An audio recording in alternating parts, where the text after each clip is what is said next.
The video for May the 7th, 2017 is entitled, Bringing Down the Federal Reserve. For centuries, the plan for world domination has been about controlling the monetary system. Most humans cannot even conceive of living in a world without money. As I've said so often, that very system is behind all the horrific issues we have faced generation after generation. The more recent perpetrators of that system, primarily the Rothschilds and Rockefellers, required secrecy to establish their plan in the first place, since it could not have occurred in the light of public scrutiny. Their dark agenda, now that the truth is surfacing more and more, must inevitably come to an end. While there are reports that some of them are dying, it will take many more deaths or actual repentance in order to shift our reality of experience to something that ends the horrific corruption. How long will this take? As I said in the group last night, I do not see it happening without divine or ET assistance. Quote, "Behold, I cry violence, but I get no answer. I shout for help, but there is no justice." That's Job 19:7. Another quote, "O Lord, how long shall I cry, and thou wilt not hear? Even cry out unto thee of violence, and thou wilt not save." Habakkuk 1:2. It's time for action. No more redundant promises. Yeah, this is the issue, as I see it, that we must come face to face with if we are to ever be exonerated and liberated from the corruption of a world in which the rulers seem to require and take delight in drinking the blood of children, of having sex with kids, the pedophilia stuff that's finally coming to the surface, and all of the other crimes, the war. I mean, war is the most profitable business that has ever been developed, and the people that create the wars, and they are created, they do not happen spontaneously.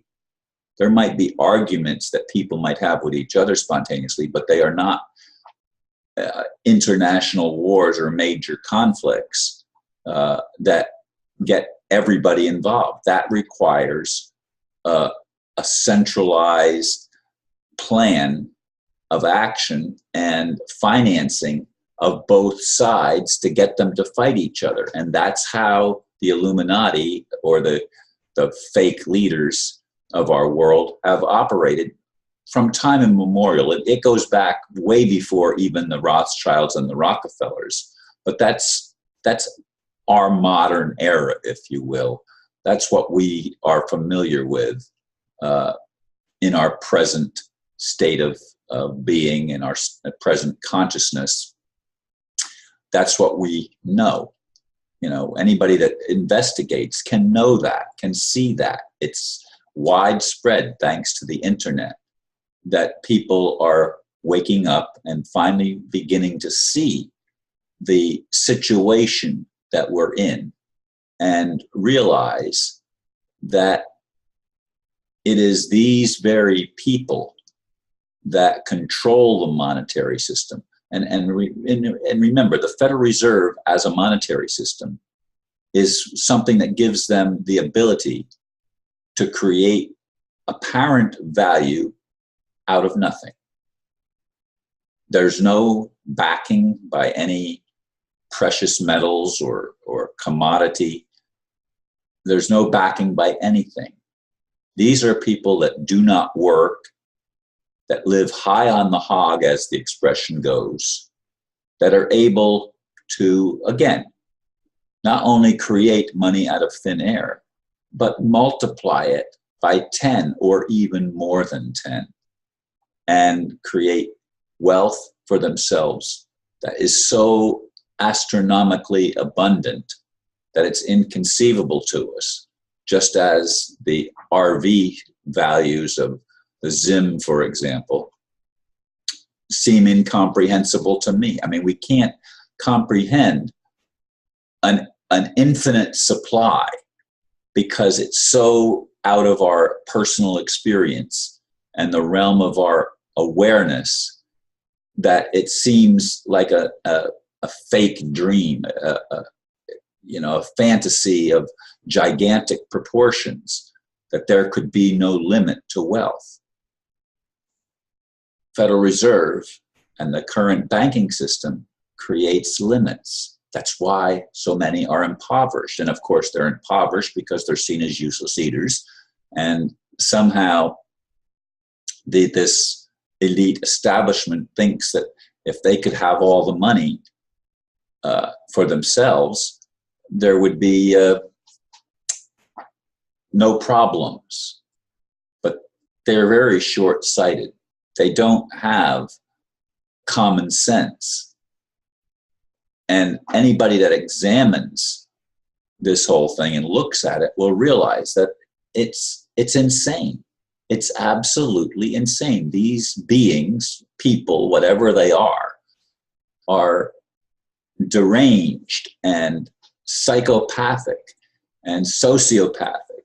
They have no standard that we can even relate to as humans who are becoming aware of our responsibility to act in accord with basic principles of do no harm. These elite rulers live by harming, live by lying, live by murder and bloodletting, and the whole monetary system. The whole monetary system is what feeds that control grid. And we as humans need to be crying out, as Job did and as Habakkuk did. We need to be crying out for the real creator, whatever that is. If it appears as ETs, I don't care how it comes about, but we need that assistance, that divine intervention, if you will, to bring us to the place where we literally transcend the lies and we step into an era of truth that will liberate us from the inside out and from the outside in. It has to be both. It has to be both and. Again, I keep repeating that it cannot be either or. It can't be, well, we've got to first do it on the inside for it to happen on the outside. No, it has to take place in both areas, in and out. There is no separation. There are not two worlds. We live in one world. This dualistic idea that there has to be two and that they have to be opposing is insane. It's insane. We have to love one another. That's a simple, simple solution to everything that we have. But we have to get rid of the Federal Reserve. It has to be brought down. And when I say the Federal Reserve, I'm speaking bigger than just the Fed itself. I'm talking about the monetary system that has been used to control humanity for eons of time. Eons. We don't need money. We only need cooperation. We only need to have awakened within us the innate nature that we were created with in the beginning by, I hope, a loving God, who still doesn't make sense to me why that loving God would have allowed such criminality to rise to such prominence in any world, anywhere. But it has happened. We've experienced it.